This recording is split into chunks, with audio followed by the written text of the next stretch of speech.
And just for demo purposes, we've got a bunch of guns here, and I'm gonna show you that it works on all of them. First up, one of our rental guns.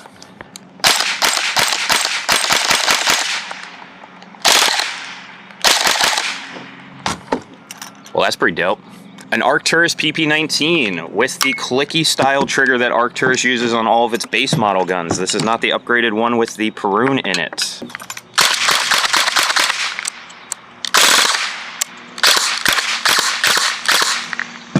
My Cyma AK that has a normal pair of trigger contacts in it.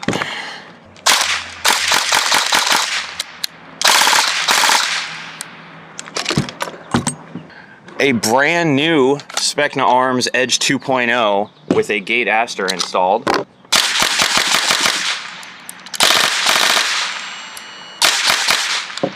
Now, what I think everyone is curious about